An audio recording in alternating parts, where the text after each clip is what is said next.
All right, on to it now. Okay, our yoga practice today. Did you see the moon last night? The moon is getting pretty fat. I'm not sure if it's full exactly, but it's getting close.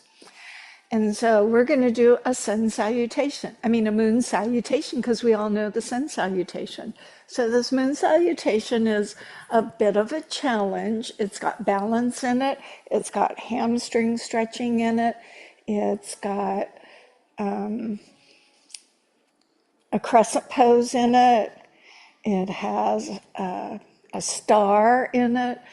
And it has the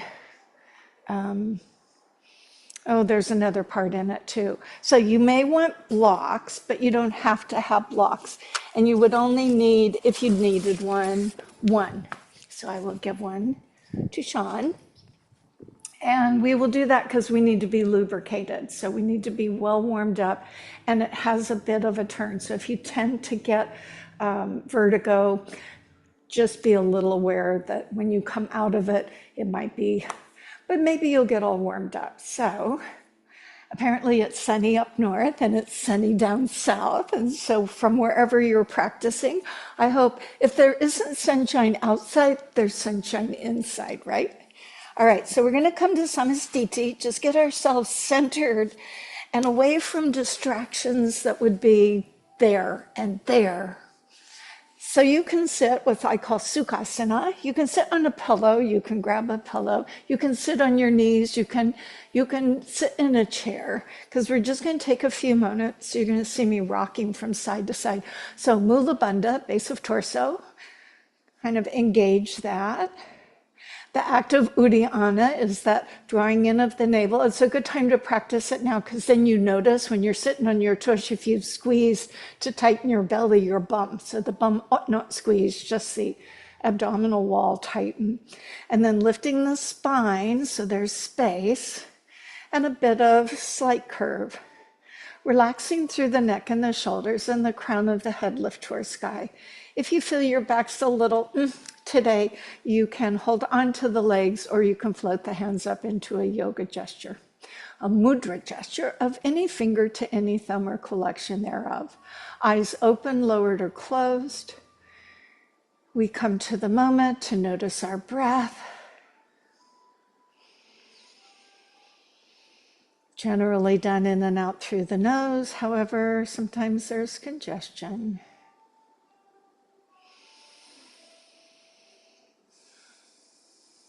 So notice your own wave cycle.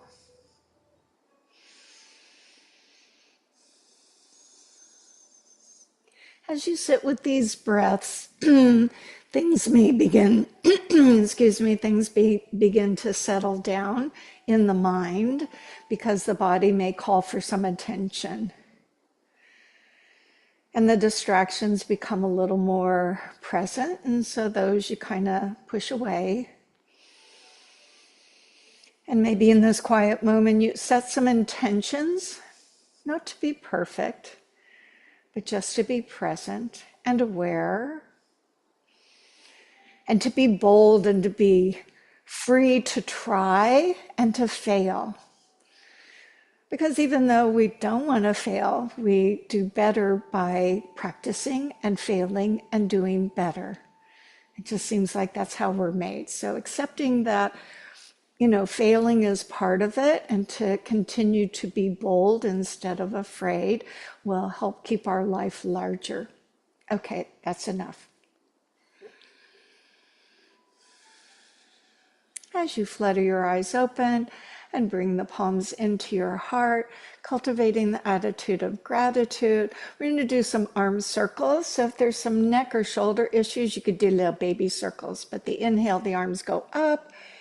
And the exhale, the arms come down. Now reversing that circle, inhale, the arms lift. Join the palms together at the end of your breath and draw them down into your heart. Let's repeat that. Inhale, the arms lift.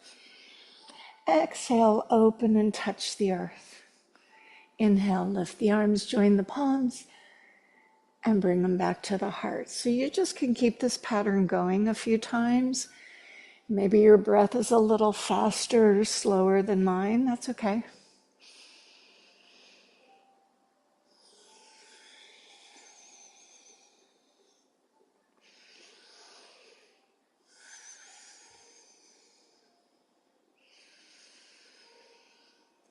And let's do one more out and one more in, and we'll meet with our hands in prayer at our heart.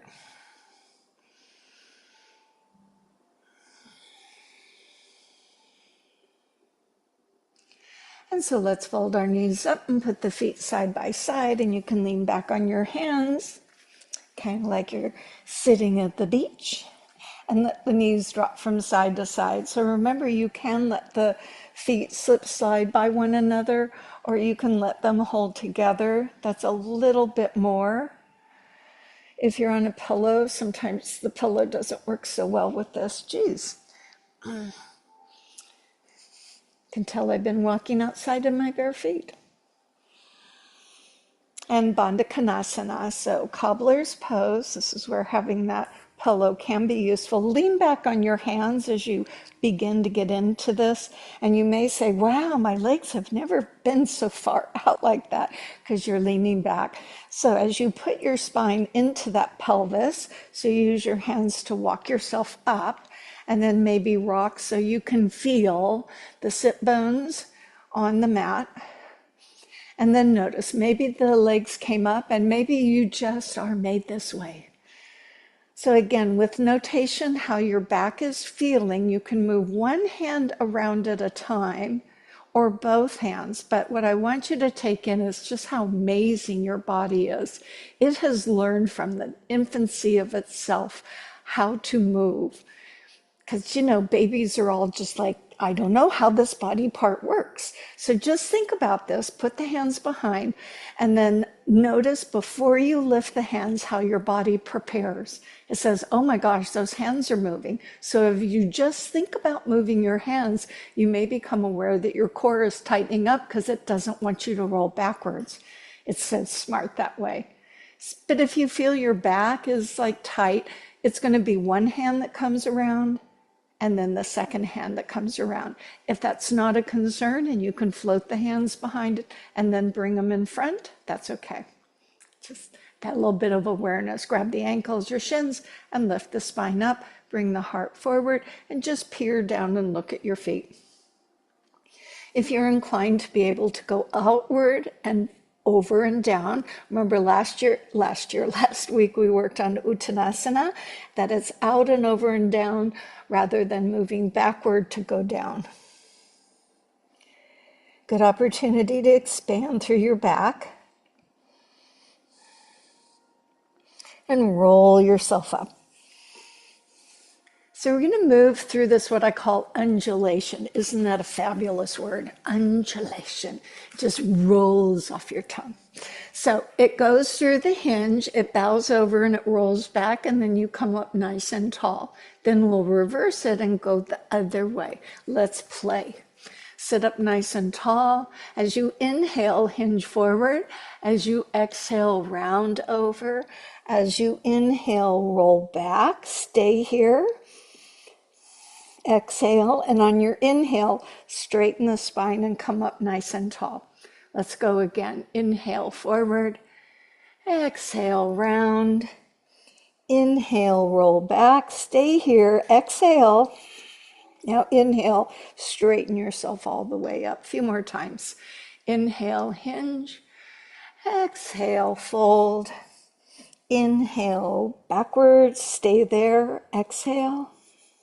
Inhale, sit on your pelvis, stack the vertebra, one more.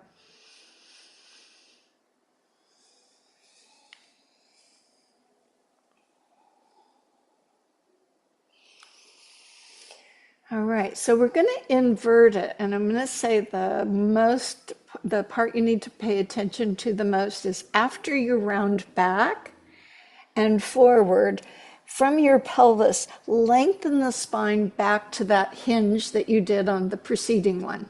So let's practice. Nice and tall. Inhale, draw in through the belly and roll back towards your tailbone. Stay here. Exhale. Inhale, round forward. And then lift the spine and lengthen. So you're coming at that hinge point. You're going to feel the hips. And lift up nice and tall. Stay here for the inhale. Exhale, scoop and hollow yourself. Stay here for the inhale. Exhale, round forward.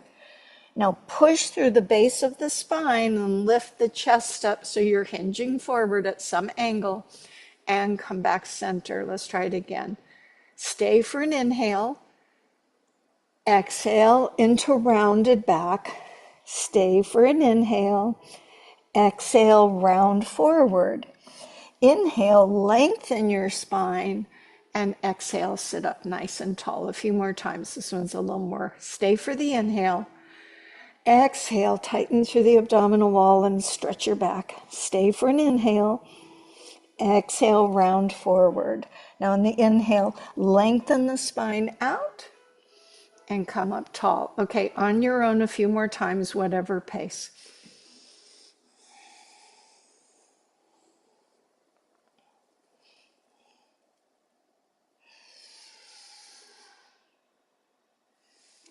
If you can, do one more.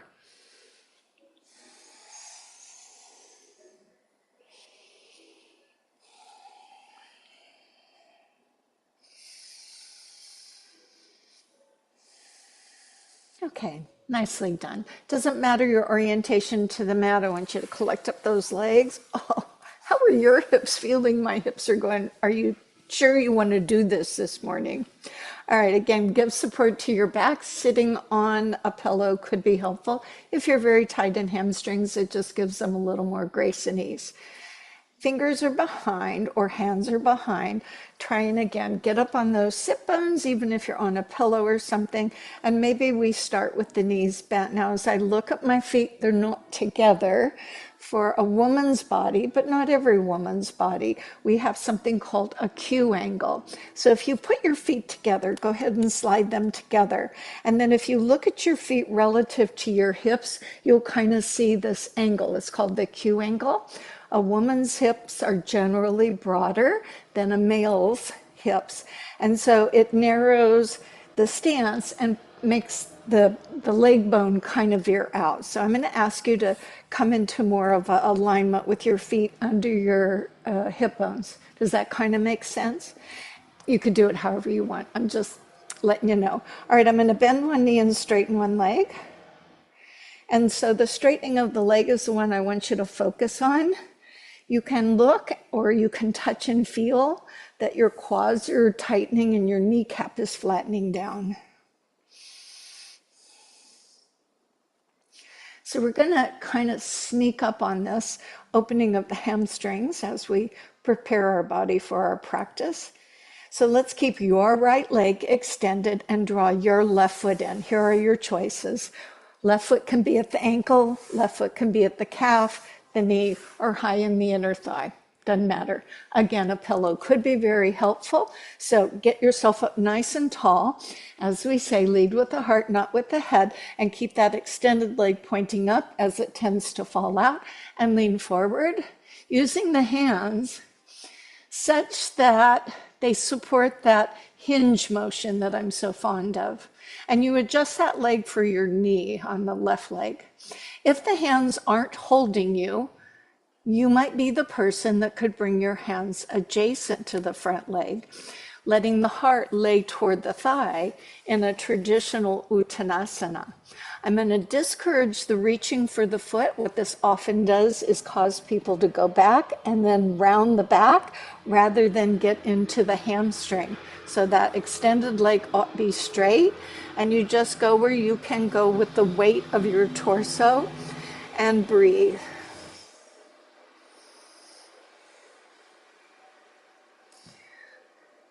Walk your body up with the help of the hands. Fold up the left leg, extend it in front of your hip, and tuck in that right leg wherever you might see fit. Again, get yourself up nice and tall. I sense a theme here. And as you lean forward with the assist of your hands, that could be knuckles, whatever can help you go forward, to feel the hamstring and not the back. And yes, you could bend your knees to get forward and then work to straighten the leg, perhaps. Again, if the hands are not servicing you, Like if I let go and sprung back, they would be of service. If they don't service me, I can bring them forward to get a little more weight to get me to hinge over at my hip joint. Take a few breaths. Maybe ascertain the difference between each leg. Sometimes one leg is a little tighter than the other.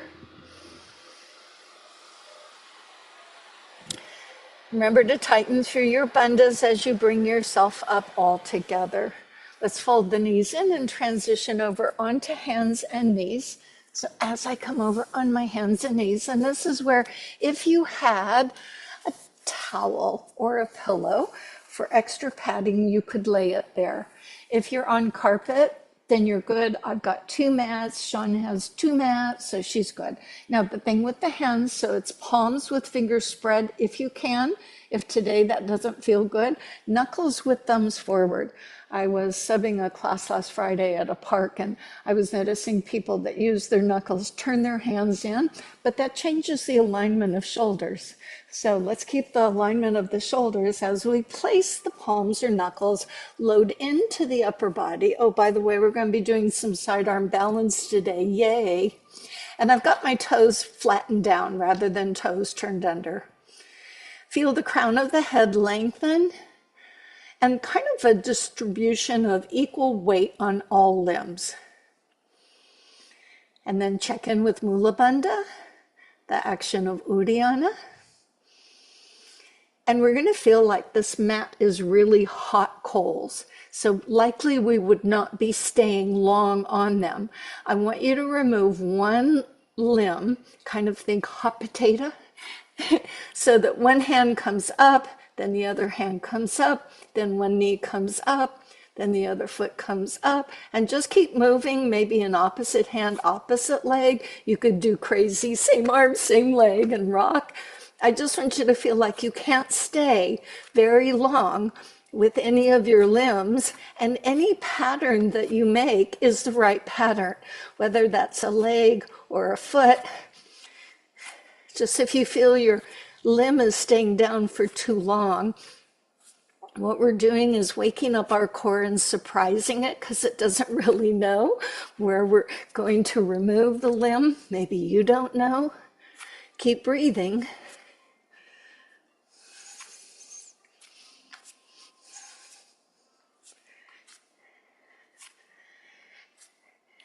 And if you can, sit back towards your heels.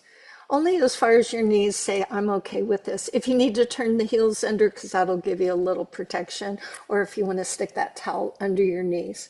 All right, so a little bit for the rest. So pick a hand, any hand, and you're going to flip the palm up and point it toward the opposite arm. So for me, this is my left arm. It's pointing toward my right arm. I'm going to see if I can straighten the elbow, and that's going to be quite a bit of flexion on my wrist, but I don't have weight on it. The weight is on here and back here, so I can mitigate the amount of pressure. And breathe. So go ahead and release that hand. Fold in the other hand, pointing it in opposition. And initially the elbow may be straight, but if you can, try to straighten the elbow.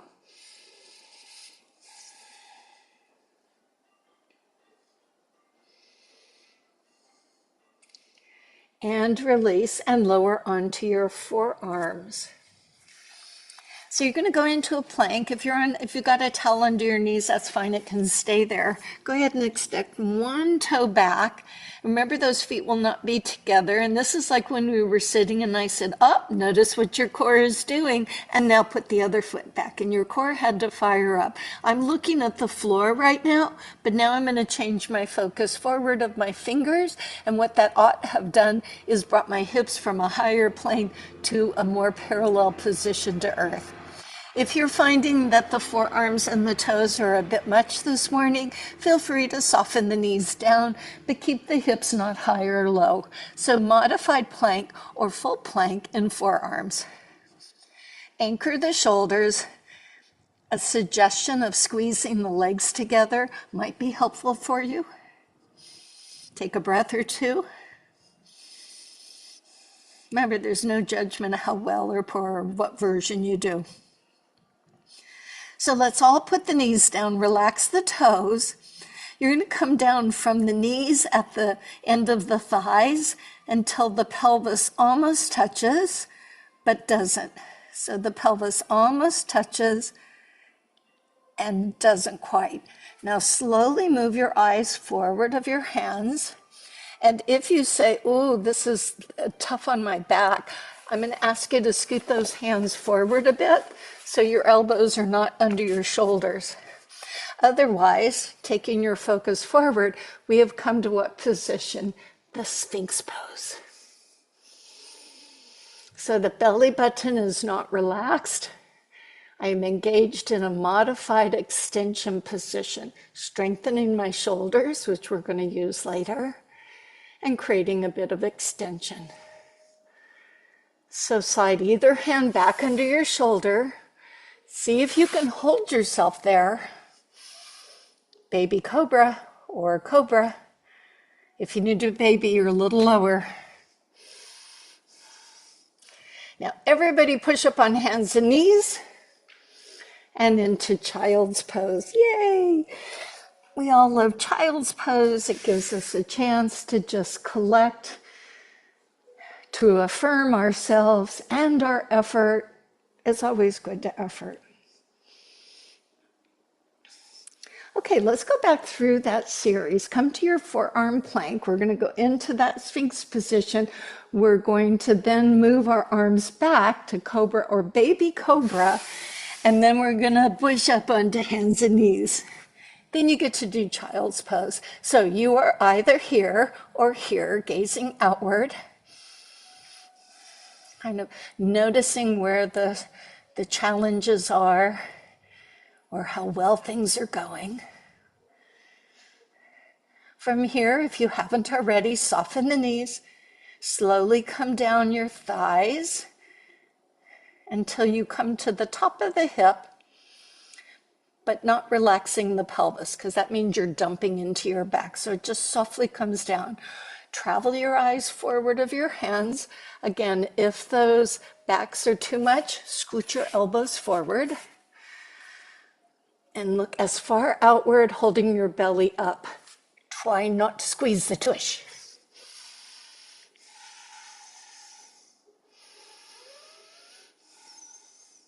With breath. Okay, so you can do baby cobra, which means your chest will come down a little.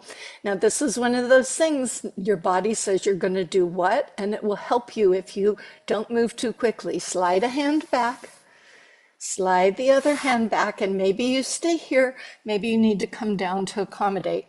Cobra or baby cobra. Stay there, come up on the knees, and you'll straighten your arms and go to child's pose. And collect yourself. We're going to come to standing, so as you rise, you can clear your mat of anything. Try not to use your hands, my friends. But if you do, you do. All right, so one of the things we're going to do is in the moon salutation is the pyramid pose. So we have open the hamstrings, but also Chandra Asana, which is half moon pose. And that one we need to have the hips a little more. So we're going to do a little body flossing. Always good for our joints. And here's how it's done. Hands on the thigh, like a Tadasana, but instead of arms here, they're here. Hips go back, bend the knees, slide the hands to the top of the thighs. Keep your right hand on the right knee, and the right knee is going to remain bent. The left leg will straighten as the left arm reaches out and up, and you might want to drop your right shoulder down a little more or not, and breathe. The arm above is directly above the shoulder, not behind, not off, not anywhere except straight up. High hand comes down, both knees are bent. Take a breath. Anchor shoulders, check your bandhas. Left arm on left knee stays straight as the right leg slowly straightens and the right arm rises. So you make of this what your body needs, maybe a little more hip, maybe lowering your shoulder, bending the left elbow, Lots of energy with the high hand going up with breath. High hand comes down. Let's go one more time on your own terms to the other side. And come down. And last time with your right leg straightening and your left leg bending. And come back down. Now to come up, move your eyes forward first. Helps with the blood pressure. Mula Bandha, Uddiyana action, and then roll the rest of the way up. Now your eyes slowly come out and up. So I found rather than dropping my head and rolling up this way, which kind of makes sense, that if I take my focus here, my eyes, part of my vestibular, can start focusing as I roll up and adjust more quickly. Okay, let's go through the poses. If you're going to use a block or a box or something, just have it nearby. We'll put it over there because we'll go to your right. Now you might want to orient your mat the same as mine because we'll do it this way and then we'll do it this way. So if you're the other way, at some point your back will be to me. I'm not offended if your back is to me. You just need to be an auditory person who can hear and translate. So, all right, so widen the stance and the toes do veer out. So when you reach the arms up to make kind of an X, this is the star pose. Just expand around it because you're a star. Mula Bandha Uddiyana action. Then the goddess pose, as you bend the knees, draw the elbows down. Feel like a goddess. So we have done movement 1 and movement 2. So we're going to be going to your right. That means lift the left heel, pivot on the ball of that foot. Now that right foot in front of you needs to kind of straighten out, and you're going to push the arms forward and straighten the back leg as we come to the crescent pose. So front knee is bent, back leg is straight, push through the heel and get grounded because this is the wobbly pose and this is move 3. So you should be feeling the opening of the back leg at the top of the thigh. Then I will ask you to raise the arms overhead as you breathe in, and then we go to the pyramid pose. So the arms are going to come down, the back heel is going to drop, and the feet will remain parallel. So my front knee right now is bent, my back leg is straight, and my hands are going to slip behind my back. Let's just have one hand on top of the other at the low back. Your front knee is bent, but we know in pyramid that's not the case. So then you straighten up the front leg, and we do Uttanasana, forward fold. So we lead with the heart. Don't worry how far you go. Your right hip, if you're on the right leg, your left hip, if the right leg is in front, is going to want to veer back. So hips are pointing toward the floor, and you move into pyramid pose. Now, if you're the person whose hamstrings allow you to go further, that's fine, but just the alignment of hips and chest is what you need to manage. Press to the feet, bend the front knee. Now both hands come down. If you have a block, you're going to put a block under the left hand on the pinky toe side of the right foot. If you don't have a block, you're going to put your fingers down on the floor on the pinky side of the right foot. As you move onto the right foot, you're going to lift the back leg and open the hip of the back leg toward the long end of the mat. If you want to reach up with the high hand, or if you can turn your head, that doesn't work for everybody because it's a balance pose. So this is our Chandrasana. You're going to bend the leg you're standing on, bring both hands to the mat, walk around the mat from one side back to the other side. So now I'm leaning over toward my left leg. Now engage your legs because you're going to rise up to the star. Right arm will pull you up, and you're going to come up to star pose. Check your blood pressure. Now we're going to repeat the same side, so you don't have to move your block. So star pose is pose 1. Goddess, by bending the knees and pulling the elbows in, is part 2. Raise your left heel, turn to your right, and straighten the right foot out, and then push the arms forward. Pose 3 is the crescent pose.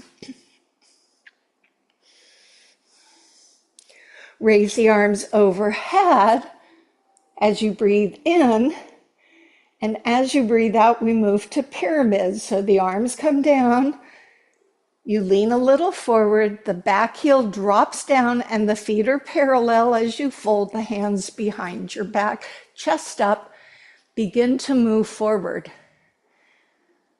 Go where you can, mindfully squared off.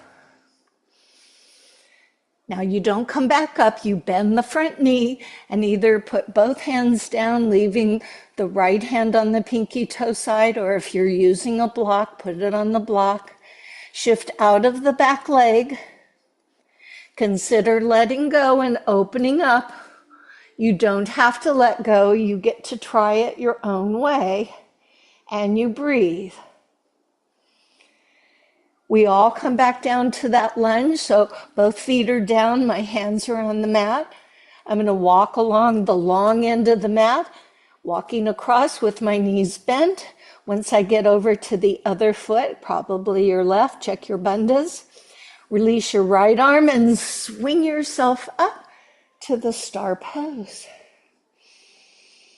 Let's do one more on the right side. Star pose, pose 1. Exhale, be the goddess. Left heel lifts and pivot to the right. Straighten out the right foot. Push the arms forward, shoulder down. Squeeze that back leg. You should feel tension at the top of the thigh. Ground yourself. Inhale, arms overhead. As you exhale, simultaneously lean forward, drop the back heel and fold the arms and stick out your chest. Now both legs are straight. Slowly lower as lower is. Keep pulling that back hip forward. You're going to stay down, bend the knee, put the hands on the mat, maybe use a block. As you shift out of the back foot, you're welcome to stay there. I've got 2 hands down, maybe one on a block, maybe one not on a block. If I wanted to open up, I could consider that possibility. Chandrasana. As I bend both knees and touch the feet to the earth, now I walk along that long end of the mat to the other leg. Release the right arm and windmill yourself all the way up. And let's drop the arms. Go ahead and move that block to the other side, because you might need it if you were using one. So how'd the first side go? Did it get a little bit better? Kinda. So your body is amazing. It can be taught. It just needs practice, as we all know. So the first time it goes, what the heck are we doing? And then after a while it says, aha. So be willing to play and be bold. Pose 1, the star pose. So this, if we were moving with breath, would be the inhale. When you exhale, the goddess pose. Bend both knees, draw the elbows down. So if we were using breath, this has followed our exhale. Now in this case, the right heel lifts, you pivot, and you turn towards your left, and you straighten out the front leg, because otherwise that toe is all turned in and you're not in alignment. Body is perpendicular to ground. Now really squeeze that back knee. I know it feels a little tight. So this side has the benefit of we kind of know the order, but the body maybe doesn't know how it feels. Breath in, arms up. And on the breath out, I lean forward, drop the arms, Drop the back heel, careful not to letting it turn out like a warrior position, so those toes are forward, and go ahead and let those hands either rest, or some of us grab the elbows. Some do hands in reverse namaste. Now, front leg will straighten, and we move to the pyramid pose. So lead with the heart. The hip on the back leg will want to open to help you to go further forward. In this case, forward isn't necessarily better. Check your breath. Luckily, we don't have to come back up. You can bend your knees, let go of your arms, and bring your hands to the floor. Front knee is bent enough that you can do this pretty easily. So either the left foot, which should be in front, the left hand will stay on the pinky toe side of the foot, or use your block. As you shift out of the back leg, you can keep that hand down with your knee bent. You can work to straighten the leg, release the arm, be bold, put the hand either on the hip as you open the body, or reach up toward the sky. There isn't a right way, there's just one that's working out for you today. Think of pushing your foot on the back wall, that can be helpful. Now as both hands come down to the mat and the back leg comes down to the mat and you feel thankful, walk your hands across the long end of the mat, keep going all the way over to your right foot, engage your core so it doesn't pull your back, release your left arm, come all the way back up. And you're in the star pose. Again, breath in, exhale, goddess pose. Inhale, right heel up, pivot and turn and push the arms forward. Maybe it gives you a sense of stability. Get light, nice and grounded. Arms float up on the breath in. Simultaneously leaning forward and dropping the back heel and positioning the arms, both legs go straight. And now lowering the body toward the thigh.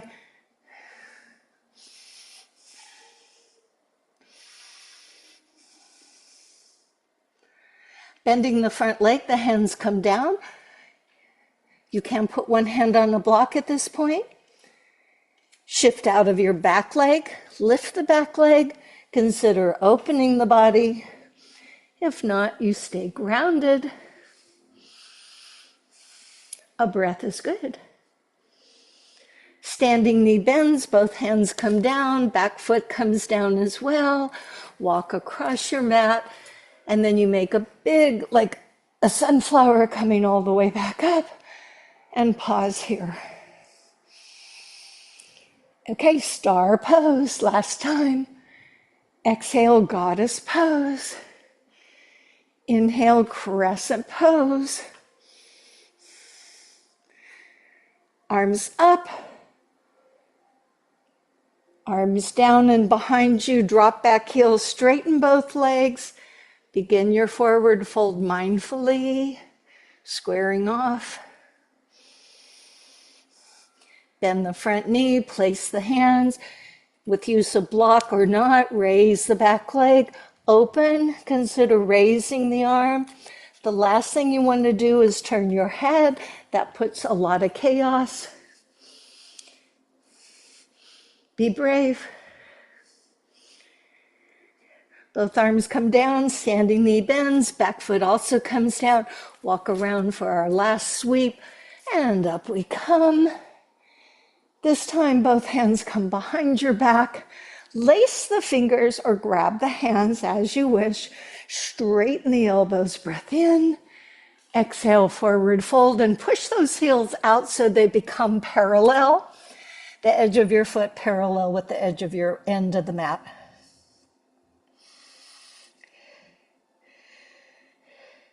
Bend the knees, put the hands on the thigh. Again, take your focus forward as you begin to roll up, tightening through the belly.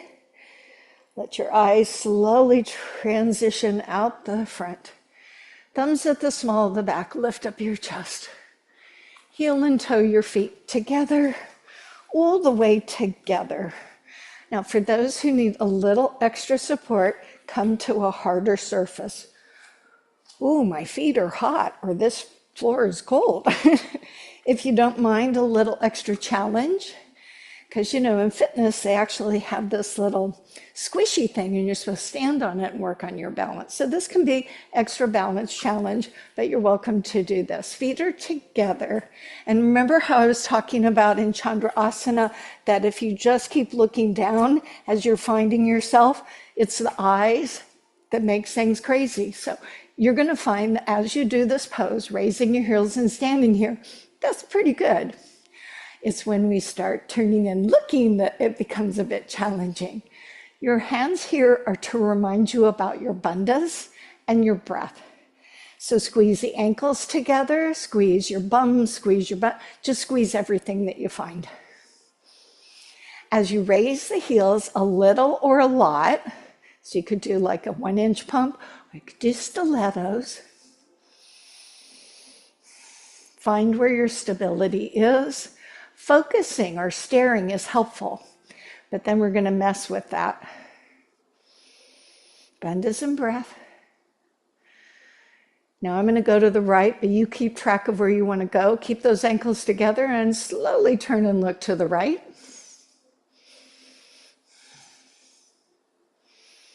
Breathe. Slowly return back center. Think up through the crown of the head, and then on your own terms, lower the heels down and go ahead and let go of the arms. I want you to feel this sense of calm, and carry it with you to the more challenging poses. So returning the hands, engaging your muscles. I always say the muscles should hold the bones up. As you squeeze, go ahead, raise the heels, conscious of breath. Nothing bad happens if you step out of it. Hold your feet as tight together as possible. Once you feel where that stability is, begin your rotation to the other side.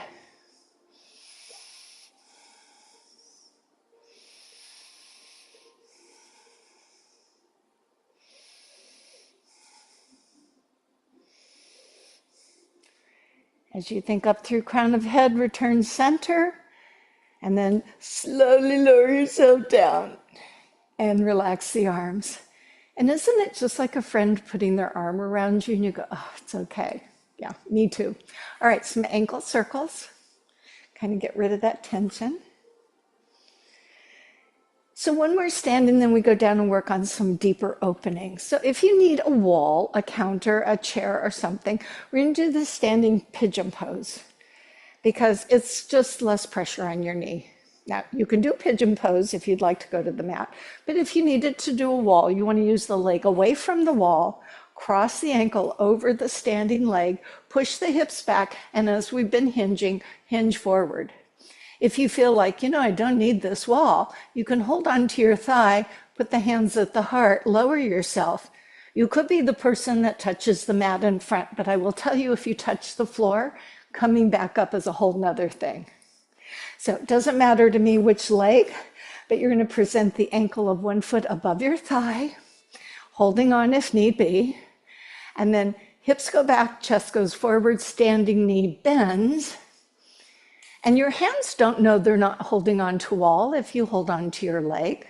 It's just holding on to something. And you lower the chest toward that crossed leg to the point where the hips said, yeah, I'm good. Or the hands. Or the hands. Now, I know the urge to touch the floor is strong. I'm just reminding you that when you come back up, there's a challenge there as well.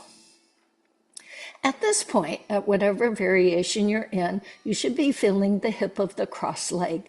If not, reevaluate your form.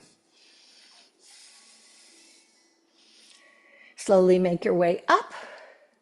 Open the arms, open the legs, say ta-da, and close the posture. Do you feel your hip? Let's do the other side. If you're at a wall, again, you want to use the leg away from the wall just so you don't get congested with it. So the other leg comes above your knee. The hips push back. You can hold on. Take as much time as you need as you move into the standing pigeon pose. And maybe one side requires a modification, but you can test where you think the best place might be for it. As you breathe and feel confident,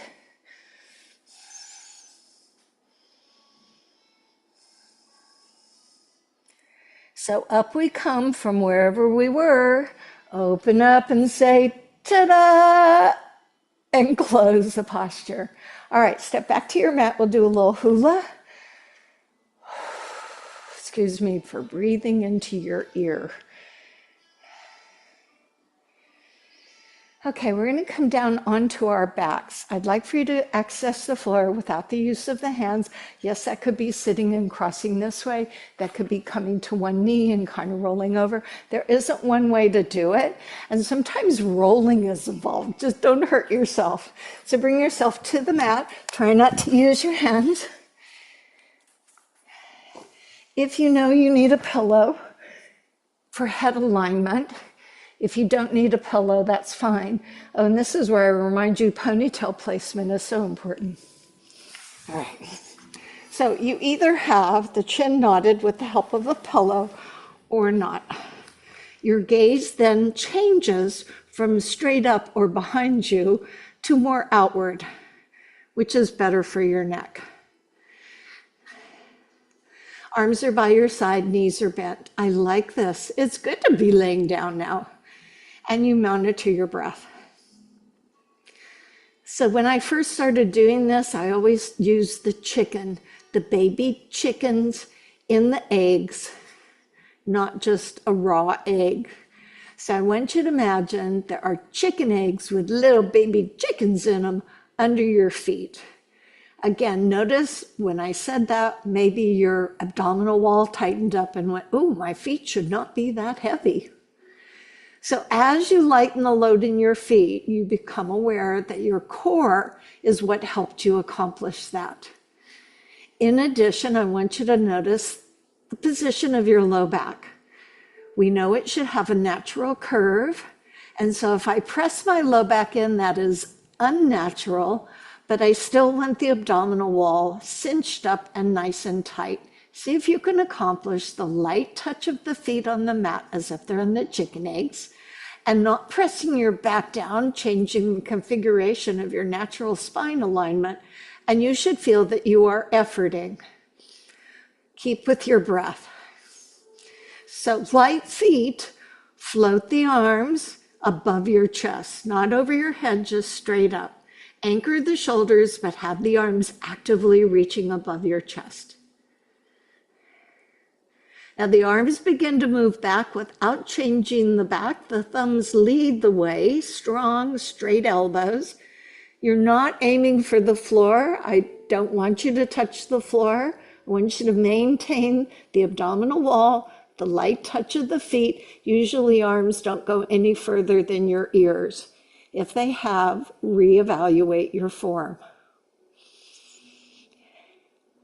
Now, one knee is going to come up and knee's going to stay bent, and the knee will be above your hip. And then slowly the other leg. Nothing has changed in your core. So you are in an isometric contraction, sitting on your sacrum, low back not pressed into the floor. The biggest error I see with this is that people bring the knees in because it's a little more comfortable there. So consider extending one leg, not up, but more outward. Now that's a bigger load. It's called a longer lever. Bring that back in. Let's try the other leg, extending out, and just feel the difference. If you need to take a break at any time, pull your knees in, I get it. Both knees bent. In fact, let's just do that. Bring the knees in, bring the arms down, grab the knees. That low back will move toward the floor, and you'll be very thankful for that. Check your focus. Has it moved behind you? It's looking outward. So the question for you to answer to yourself is, did I feel that my core was working, in particular transversus abdominis, the muscles that go from side to side across you, so that your back didn't go up and down. It's a lot of work. So let's see if we can find that again. Let's go back, put the feet on the floor. We'll go more quickly, and the arms down by the side. So with the weight of your feet and your arms down, the core doesn't have to do a whole lot. I can tighten the core, certainly, and let's go ahead and do that. And then lighten the load in the feet. Oh, yes. And then float the arms above the chest, anchor the shoulders. Maintain those parameters of tight natural spine and abdominals and light feet, and then the arms begin to move back. Not too far. I call it Goldilocks, just right. And then lift one knee so it's above your hip bone and the foot reaching outward. And then ready the other leg up. So we have the shorter lever. Now you can do the alternate leg, a little on one side, a little on the other. And if you feel like, I'm kind of good right here, my back is not yelling at me, consider extending both of your legs out and breathe. If you need to pull back in, so be it. If you need to switch to one leg and then switch to the other leg. Now this time as the knees bend and come in, instead of grabbing the knees, drop the arms, lift the head, and look through your legs. So now let the hands cradle the head, and I mean cradle the head. If you let go, your head will bounce on the floor. Don't let go. But in other words, if you let go, it doesn't stay like this. You really feel the weight of your head, and you're looking out over those knees. Now let's do the same thing we just did. Extend the leg out. Consider doing either a switch or both legs. Pull one leg in. So you're either doing out, out, in, one leg, then the other leg. Or if that's not applicable, one leg out, one leg in, one leg out, one leg in. But wait, there's more. Instead of going on the diagonal, which is a bit challenging, move it more up. So you're still lifting the chest and your low back is not pressed into the mat. You're in that neutral position. So use your options as they're available to you for a few more goes of this. Rest your head in your hands. That becomes your mantra. And then when you're ready, you can grab those knees, drop your head, maybe let it roll from side to side, and do whatever feels appropriate. So that, my friends, is true abdominal strengthening. You don't have to do all the crunches necessarily. So you can either roll to your side to bring yourself up to a seated position. You can grab behind the legs, hold on, and you'll get a free ride up. Wait for your blood pressure to acclimate. Side arm balance time, ding, ding, ding. There are options. We're going to do the easiest option together, and then if you can be on the palm of your hand, you could do that. So you're going to be along the long end of the mat. Position yourself so you can see or hear me. And your fingers will point toward the long end of the mat, and then your elbow drops down. Elbow should be somewhat under the shoulder. And you're on your side. Knees are bent. So this is variation 1. And you have to start it from this position as opposed to the traditional sidearm balance, which comes from a plank and you roll onto your side. So we're doing the more modified. It's always good to have an arsenal of options. So this is my heavy part of my body. So I'm going to elevate it, and my top arm will kind of help as I lift up my hips. Side arm balance, variation 1. And you breathe. Now, traditionally in sidearm balance, you look to the high hand. I'm not saying you have to. You can look forward. You can even look down. Kind of depends on how your neck is feeling. Take a breath. As you exhale, the hips come down. Let's get off this shoulder and just go to the other side. Some of you are just going to roll over. I have to go to the other side. Otherwise, I'll be facing the wall. So fingers toward the long end. Elbow comes straight back. Knees are at the front edge and feet are back. Bandhas, yes. So hips up, arm up, And you load across the forearm. So there is some pressure on your palm, not just all back on the elbow. Get that top arm not going back, but just straight up so you feel that lifting. And you breathe. And the high hand comes down, and so do the hips. Now, as you're getting back to that first side, I'll demonstrate next option. So you go back to the first side. You can be on the elbow. My knees were bent. I'm going to take the top leg up and set the foot down thus. Now when I lift my hips, my bottom leg, the one that's bent in front of me, is going to shoot out as my arm goes up. Now you can see the next place from here would be set that top leg on top, keeping my hips up. But know that you can put your foot back behind at any time. So elevate up. You can be here or you can be here. And this is the option if you have wrist issues. And go ahead and bring that hip down, take a breath, and spin to the other side. Place the forearm. Now, if you tried that on the other side and went, oh, I don't know, seems like a bit much for me, go back and do option 1. Otherwise, top leg comes up, foot goes down, bottom leg extends out. Arm up, hips up, so you can have the knees together, or you can consider going here, here, or here. You should breathe. And go ahead and set yourself down. Give yourself a moment. So if you wanted to do the full sidearm balance, you were in like a yoga flow class, a vinyasa class. Usually we put you in plank and then we roll to the outer edge of your foot on your palm. So you're in the same thing, but you're on a palm. I will show you. Always fun. So I am here. My feet are together as I roll onto the top, onto the bottom foot, and I lift here. Some people do this. Some people will grab the big toe and do this. I don't know. There's all sorts of fun things to do. So if you say, are you kidding? My wrist won't allow that. Go back and do the forearm. So you have an option. 1 is with knees. 2 is with foot back, leg out. Or I'm going to do the sidearm balance. And if you watch this, you're going to see my arm goes, eh. I'm cultivating upper body strength. I could kill you with my legs, but my arms are pretty puny. So we have our strengths and weaknesses. I'm going to work on my weakness and you work on yours. So come to your position, either on your side or if you're joining me in plank. When ready, elevate your hips or roll to your side. Take 5 breaths.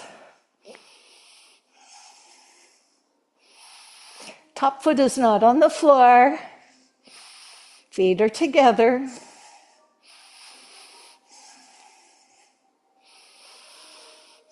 One more breath.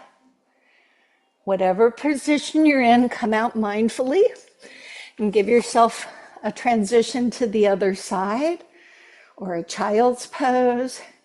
In these transitions, I think it's always useful to notice how your body is releasing that. So your shoulder, your arm, your back, whatever.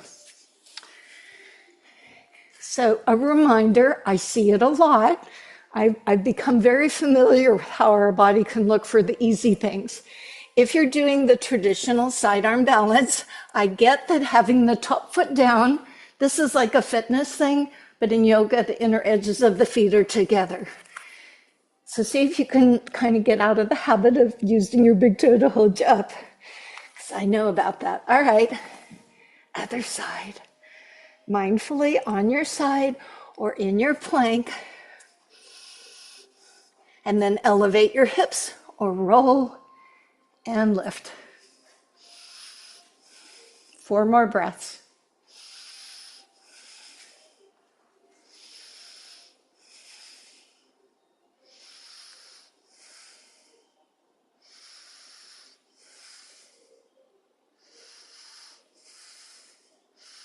And everybody gets to go to child's pose. And we're going to slip into the needle and thread from here. So you might want to part your knees if you haven't already, and stretch your left arm out in front of you toward the short end of the mat. Leave the right arm, but flip the palm up under your face. So my face is looking at my right palm. As I lift up my hips and slide my left hand forward, the right arm is going to go under, palm is up. So left arm is above you, right arm is under. Now, as best you can, look under that left arm and up toward the ceiling. This is option 1. Option 2, you pull the left hand back and then push so you get a little more twist. Option 3, release the left hand, let it come behind and grab the top of your right thigh, creating more twist. Doesn't matter which one you do. Mula bandha, mula bandha, mula bandha.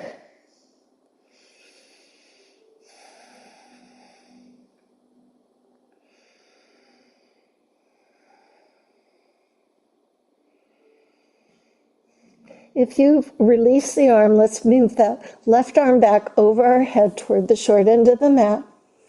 Slide the right hand back in and return to an easy child's pose. For me, the hands are right under my forehead. On to the other side. This works with puppy dog. So right arm is now stretching forward to the short end of the mat. Left hand is palm up under your face. You might want to slide forward, elevate the hips a little, create a little space for yourself so you can reach that left arm under. Option 1, push on the floor. Option 2, or right hand comes around, grabs the top of the left thigh as best it can. And you want to be looking toward the ceiling. Now, sometimes this can be tough on neck, so if you have a blanket or a pillow or a towel that helps comfort that space if you're feeling too much pull in the neck.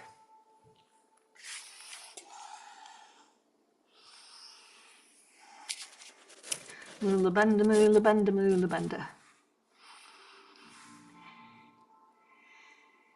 So if you've put your right hand behind, release it forward. Slide the left arm out, and one more time in child's pose.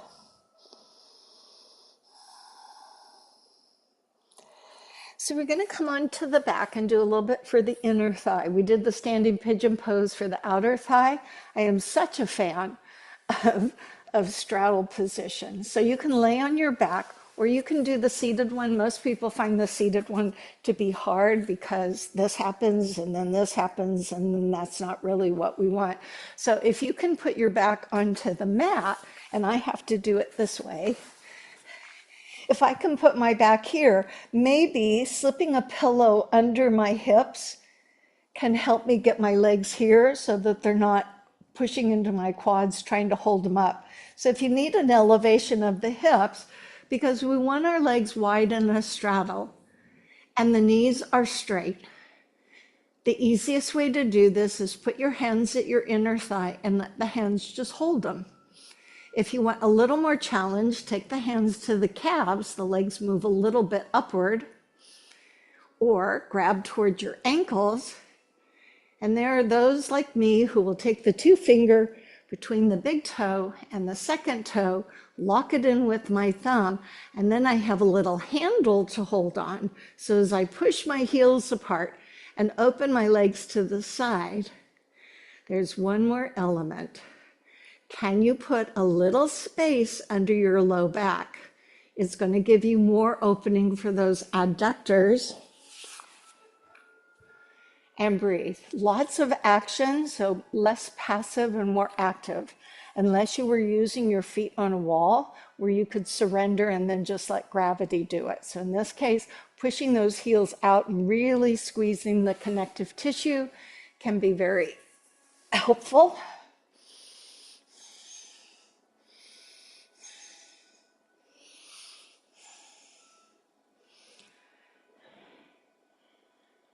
And we're going to bend the knees in. If you have a pillow under your hips, this is going to be helpful for you. Straighten your feet up toward the ceiling. So not toward you, not away from you. If that's difficult to do, again, sliding something under your hips can be helpful. Some people even use a block under their hips. This is our version of inversion today. You're welcome to change over and do a bridge pose. So right now I'm just elevating my legs. This is a very good pose to do at the end of a long day of travel by train, plane, or car. When you have been sitting for a long time and your circulation has just drained to your big toe, when you get to the accommodations, you put your bum where the pillows are on a bed, put your feet up where the headboard is, and you renew and restore yourself. It's called feet up the wall pose. Many of you already know this. We just have to remember to do it.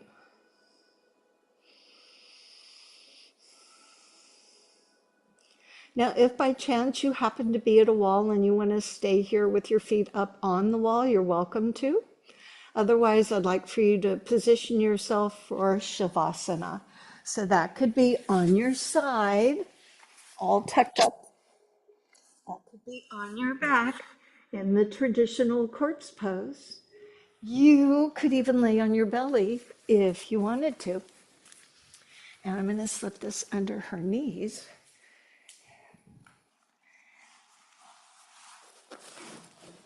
What do you think of that? So now your time here is to practice doing nothing.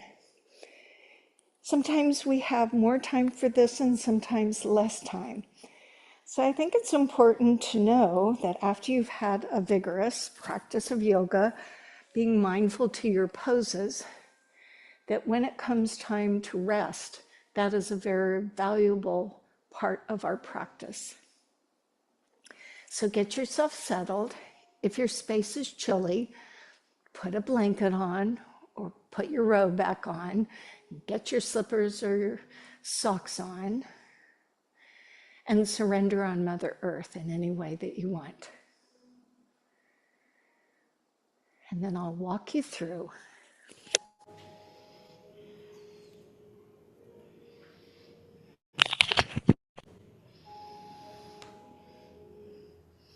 So feel the weight of the body resting on the earth. The head is heavy.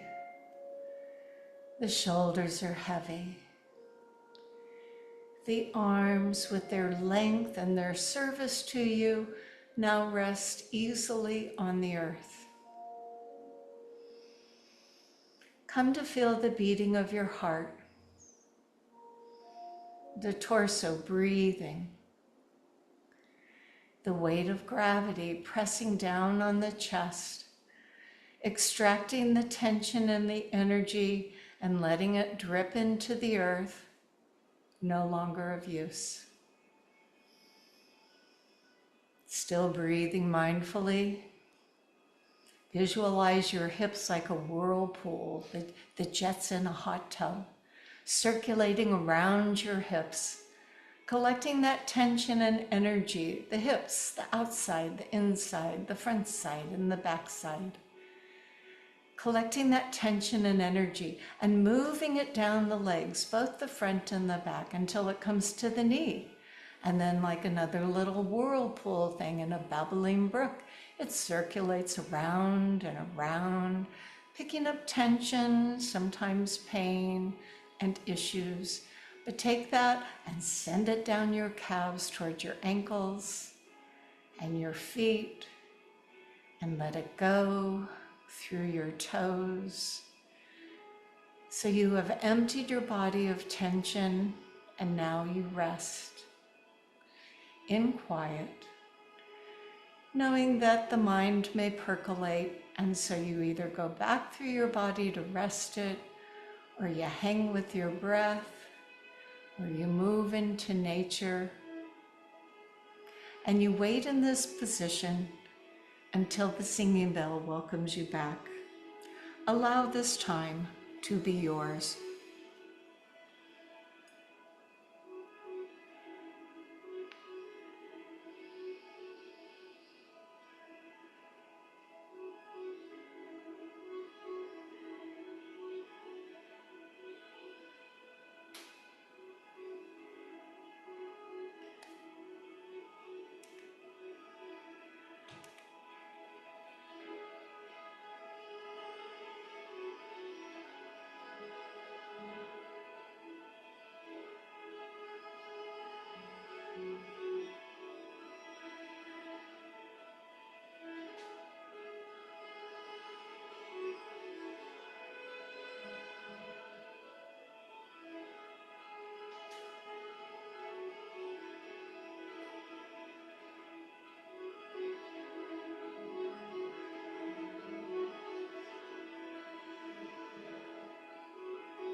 So we deepen the breath,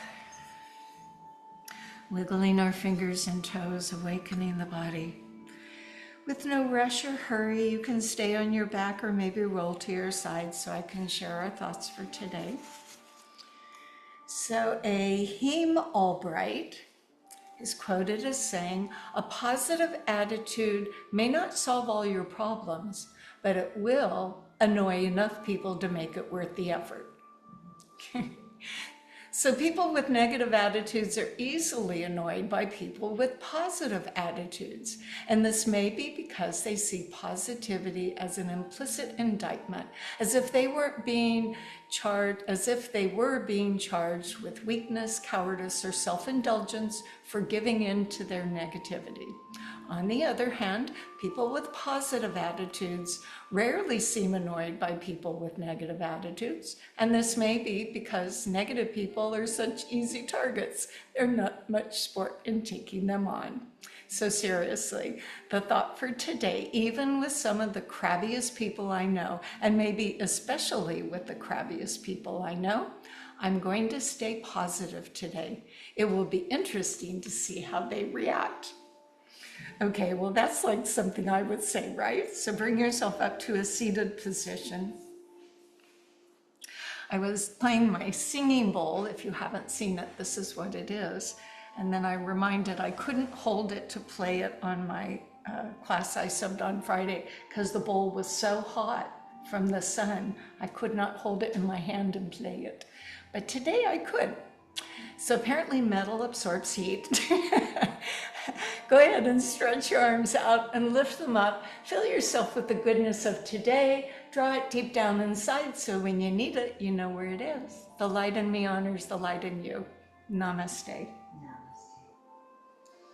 Thank you for coming, Sean. Thank you guys for coming, Julie, Marcy, Val, and Susan. I hope you have a good rest of your day. If you thought it was challenging today, but you maybe could be better, you'll get the recording, you can repeat it, and I promise you, you will get better. So with that said, I'll catch you next Monday. Namaste.